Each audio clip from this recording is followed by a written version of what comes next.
So Tamara Shoemaker we've had her on the show a number of times, and she has many hats, but one of them is she's the state director for Cyber Patriot, right? Correct. Okay, and why don't you define that program for folks, because that could be the first time they've heard of it. Absolutely. So I'm Tamara Shoemaker, as Mike said, and I am the director for the Cybersecurity and Information, Intelligence Studies at Detroit University, and also the Michigan director for the Michigan Cyber Patriot program. And the Cyber Patriot program is a middle school and high school cyber competition that runs from October until March. And we just finished our season 13. And while our season is just wrapping up and we had lower enrollment this year, probably lost a third of our players this year not playing just because of the COVID issues and all that problems, the competition was even stiffer.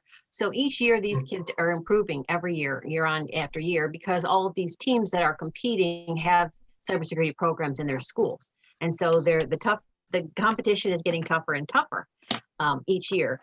And since we were a virtual competition, having our nationals virtual for 2 years in a row now, it wasn't an easy lift, and we were able to get through state champions or national championships just fine. And I know, thanks to the wonders of technology, if people want to check out just how good this competition is, they can go to a YouTube page, right? Tell us a little bit about that. They can. So the National Cyber Patriot, so it's US Cyber Patriot .org, and you can also go onto YouTube and just do Cyber Patriot, and you can put in the 13th championship, and you can go ahead and take a look at that live. There's all kinds of different parts and pieces of it. And then there's also our state championship. So normally they don't get a big trophy or any kind of things like that for their state champs. But we, this Michigan group we put together, we give out state championship trophies, and we have a yearly award ceremony, which this year we're going to be hosting it in tandem with the Michigan Member Alliance Infra group. And we'll be doing that in June 10th, and it will be during their lunch hour. So they'll have their keynote sessions and all of their panel sessions. And then when they break for lunch, then we'll have a celebration for the Cyber Patriot kids. And then we'll go back to work, breakout rooms and a cocktail party and all the normal things that you would have in a conference, but we're going to be able to celebrate our state champions. So is that InfraGard? Okay. Didn't mean to interrupt there. So is that InfraGard competition or whatever going to be live then? Is that your plan? Yes, the noon piece will be live. I'll be simulcasting it just like you guys do here on this. We'll do it on Facebook so that friends and family can join. Okay. And if you don't mind me taking a minute, I'd like to announce the winners. Oh, yeah, so sure. that those guys can get a little bit, a little nod for being the state champs in their different divisions. So we have first place platinum all service. So all service are the folks that are in ROTC or Air Civil Patrol, those kinds of teams at high schools. And our first place platinum, there's also 3 levels of play. So there's platinum, gold, and silver. And the platinum is the highest one. And the first place in the state is Major Kevin A. Adams Memorial Composite, Team Yellow. Second place platinum all service is Howell High School, Air Force ROTC Gold Team. The third place platinum is, again, Major Kevin Adams Memorial Composite, Team Black.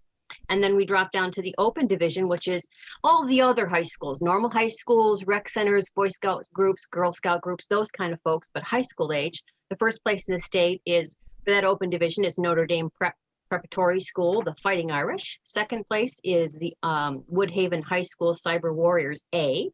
Third place is the Calhoun Area Career Center. So, and they call themselves the CAAC1. And then we drop down to gold. So in the gold, we have our first place all service team, again, is the Major Kevin A. Adams Memorial Composite. They really cleaned up this year. This one is Team Black. And then second place for gold is the Monroe Composite Squadron number 1. When you drop down back to the open division again, first place in gold is Canton High School, the Enchanted Ducks. Just love some of these names. And then second place for gold in the open division is Canton High School, the Demonic Gooses. Not geese, but gooses. Third place open division is Woodhaven High School, the Cyber Warriors Team B. And then our silver division, our first place all service silver is again Major Kevin Adams Memorial Composite Team Blue. I got to say that the way that these teams grow is just amazing, right? So a lot of these teams start out with just one team, and if you do that, they don't actually have a team name, right? But then they start getting all of these teams together because it just starts to catch on. So second place all service was Howell High School again. This time it was the gold team, and then third place all service was Lapeer Composite Squadron Team CAP. And then our open division for first place in silver, it was Bay Arinac. Sorry, I'm not saying that right. Arinac. That's it. Say it. Arinac. Arinac. Arinac. Yes. Oh, ISD Career That's the county. That's the county just north of Bay City. Oh, there we go. Yeah. Their team Carrots, and then they also won second place in the silver for their team Hurricanes, and then third place silver. Kent Career Technical Center, and then finally our middle school kids. So we have 3 middle school kids that are champions of the state. First place, Middle School Farmington STEAM Academy. Second place, Oxford Middle School, and third place again, Major Kevin A. Adams Memorial Composite Team Silver this time. And so we're looking forward to having that actual give them the trophies and celebrate in June. So tell me a little bit about this Major Kevin Memorial Composite.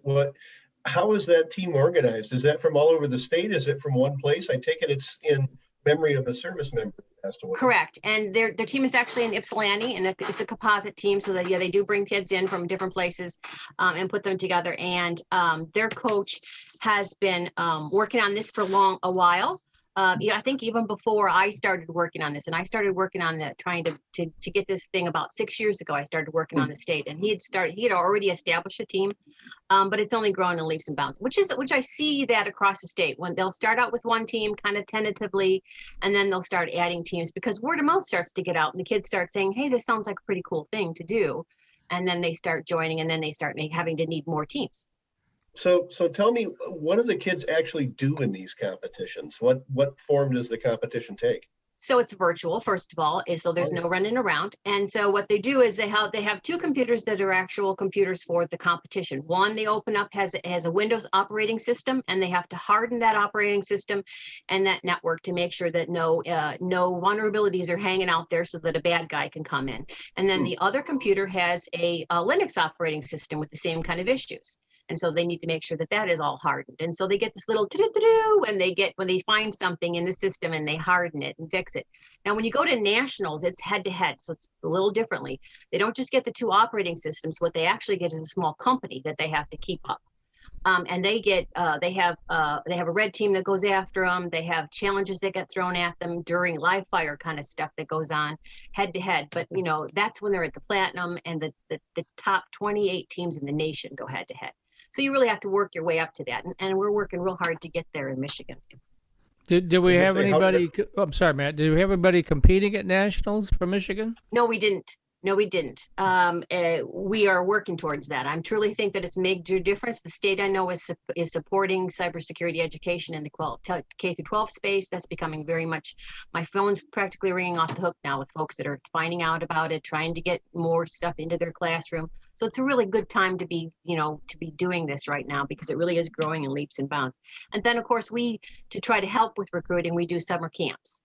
And so we'll be having some summer camps over the summer to help get that recruiting going in some of these areas. Like for right now, Wayne Westland is trying to become a CTE and trying to really expand their programs. And so they're going to be doing some summer camps over the summer to try to recruit for next year. Well, I know, just based on what I know about future job demand, along with a handful of medical professions, IT security, data security is just out of sight in terms of future job prospects, right?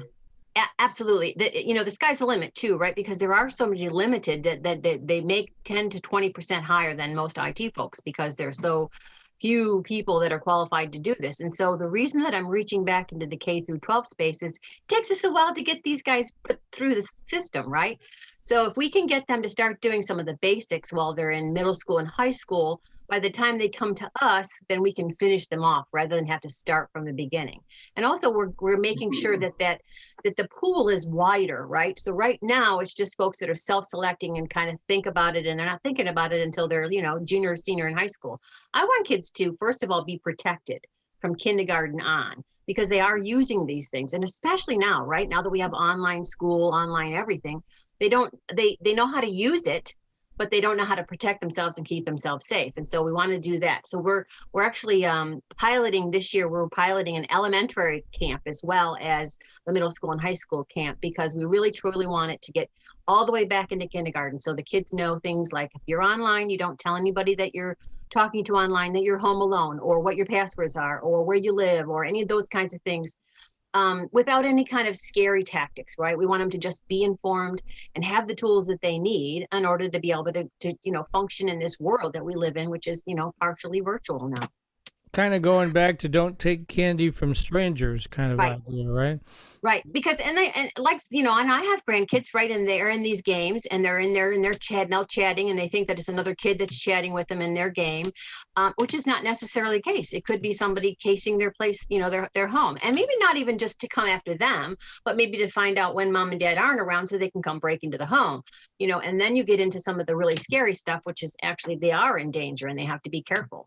So we want to make sure. And we also want them to protect and understand that everything that they're doing is live. It's out there. And they, maybe they need to protect themselves. So like when I talk with the older kids during camp, I basically say, what are you doing when you're on Facebook and Instagram and all those different things that's out there? Are you embarrassing yourself for a future job later on? Will you be considered a security hazard rather than, someone who can help protect the security of a company because of some of the, silly things you did when you were younger, and that your information is all out there, ahead of time. I know that bad guys love to hit teenagers up for their social security number and all that kind of good stuff. Because why? They don't have a bad credit rating yet. They don't have one. And so why not hit their credit, which is perfectly, pristine right now, and have a couple of houses and credit cards and all that kind of good stuff. So they need to know how to be careful. And so we want to give them the tools to do that.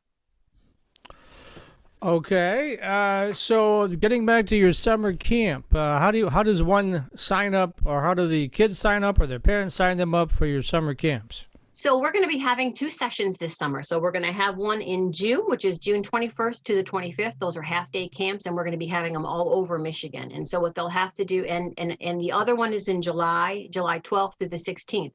And so what you'll have to do is go to my website, which is MICyberPatriot.com. And on there will be all of the cities that we're working with. So so far we have Battle Creek, Traverse City, Macomb, a couple of them in Oakland County, up in northern Michigan. We have Grand Rapids, we have Ann Arbor, we have Detroit, we have Wayne Westland, we have Pinckney. So they'll be scattered all over the state. And also we'll be running concurrently, we'll also be running an online one too, for folks that don't want to meet face-to-face. That one will be a tiny shorter we won't have time, we don't have to worry about lunch breaks. We don't have to worry about snack breaks. We just have to be able to, go ahead and deliver the actual stuff. So that one will be a little bit shorter as far as the time amount. So these ones usually run half a day. But if you go to my website, you'll be able to get updates and click on the links that will get you to registration. And again, these ones that are face-to-face right now, because of COVID, they're going to be reduced numbers than what we're used to, right? Because we have to have spacing between the kids and so many people in a building, a classroom, those kinds of things.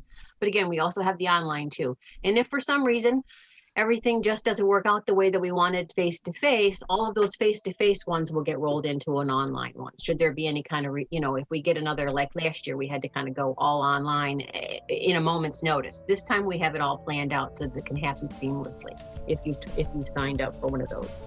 We're still looking for sponsors. We're looking for volunteers to help us.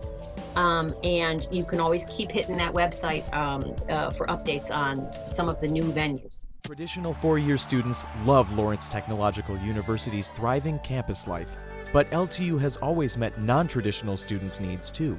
Lawrence Tech offers over 100 degree and certificate programs that can get adult students started or back on track. And most of our classes are conveniently offered evenings at our beautiful Southfield campus or online, so you can balance your social, family, and work life even while you power up your career. Lawrence Tech, where Blue Devils dare.